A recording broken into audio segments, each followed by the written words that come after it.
हीना का होमवर्क। एक समय की बात है, दिल्ली शहर में 7 साल की हीना अपने माता पिता और दादा दादी के साथ रहती था। हीना को खेलना और घूमना फिरना बहुत पसंद था। इस वजह से वह हमेशा स्कूल के होमवर्क में अनियमित थी। माँ, मैं कल स्कूल का होमवर्क करूंगी।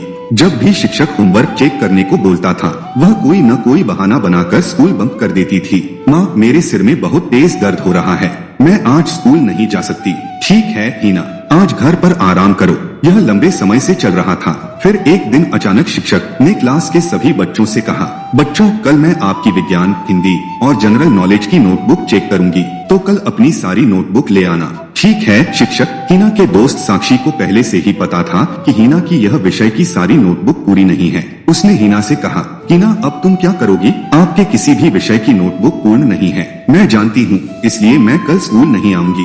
क्या?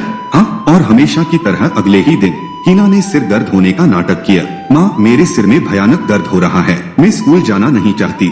स्कूल का होमवर्क साक्षी से मांग कर कल करूंगी। ठीक है, आज भी घर पर आराम करो। ऐसे ही हीना को स्कूल से छुट्टी मिल गई। स्कूल में शिक्षक एक एक करके सभी छात्रों की नोटबुक चेक कर रहे थे। फिर शिक्षक ने उसकी घड़ी की जांच की। स्कूल की छुट्टी का समय हो चुका था। यह देखकर उसने सभी बच्चों से कहा, बच्चे, क्लास खत्म हो रही है। यही कारण से जो बचे हैं, मैं कल उनकी नोटबुक देखूंगी। उसी शाम जब साक्षी पार्क में खेल रहे हीना से मिली, साक्षी ने उसे सब कुछ बताया। टीचर ने कहा है, वो बच्चे रह गए हैं, कल उनकी नोटबुक चेक की जाएगी।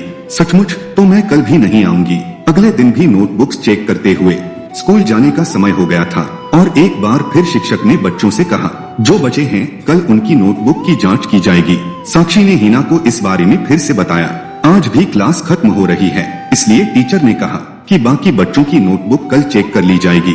ठीक है, फिर मुझे कल फिर से छुट्टी लेनी है। हीना ने ऐसे ही 4 दिन घर पे झूठा बहाना बताकर बिताए। शिक्षिका 4 दिन तक नोटबुक चेक करती रही और हीना हमेशा स्कूल बंक करने का कोई न कोई झूठा बहाना बना लेती थी। 5वें दिन जब हीना ने बहाना बनाने की कोशिश की तो मम्मी ने उसकी एक भी बात नहीं सुनी और गुस्से से बोली, पिछले 4 दिनों से मैं तुम्हें देख रही हूँ, तुम बीमार होने का झूठा बहाना बनाती रहती हो और छुट्टी लेने के बाद तुम पूरे दिन अपने दोस्तों के साथ बगीचे में खेलती रहती हो, इसलिए आज तुम्हें स्कूल जाना ही है। लेकिन माँ, आज तो मेरे सिर और पेट भी बहुत तेज दर्द हो रहा है। क्या तुम चुपचाप स्कूल जाओगे या मैं तुम्हारे पापा को बुलाऊं? हीना अपने पिता से बहुत डरती थी, इसलिए हीना को लगा कि आज स्कूल जाना ही पड़ेगा। ठीक है मम्मा, मैं स्कूल जाऊंगी। हीना तैयार होकर स्कूल पहुंची। जब शिक्षिका ने उसे क्लास में देखा, उसने उससे कहा, हीना, आखिर आज तुम स्कूल आ ही गए। इतने दिनों से मैं तुम्हारा ही इंतजार कर रही हूँ। अब अपनी सभी नोटबुक्स लेकर जल्दी से मेरे पास आओ। आज मैं आपकी सभी नोटबुक्स की जांच करूंगी।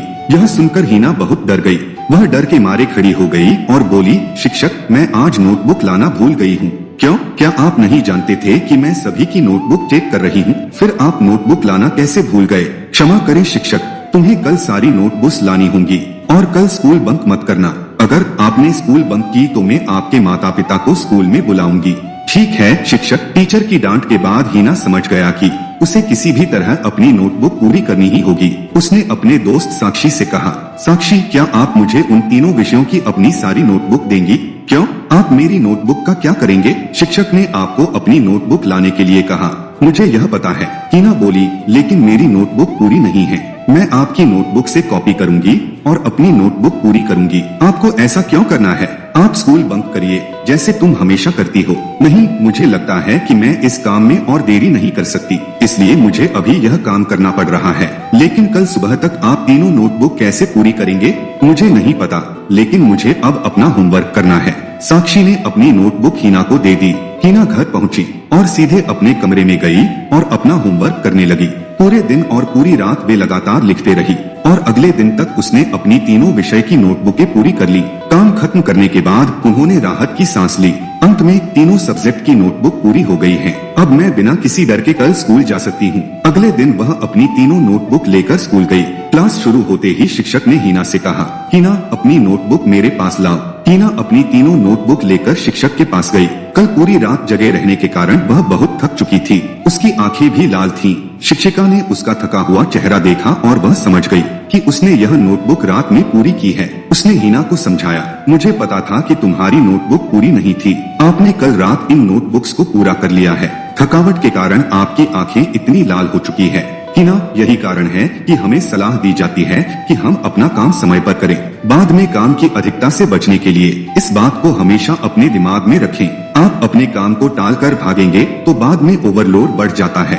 हीना ने अपने शिक्षक की बात को समझा। उसने कहा, सॉरी टीचर, अब से मैं अपना काम उसी दिन करूंगी और मैं किसी भी काम को अगले दिन के लिए स्थगित नहीं करूंगी। इस तरह हीना की ढिलाई बरतने की आदत बदल गई और वह हर काम समय पर करने लगी।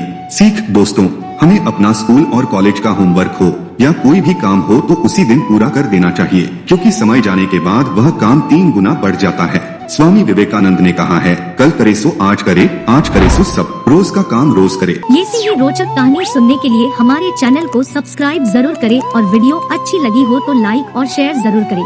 मिलते हैं फिर एक नई रोचक कहानी के साथ।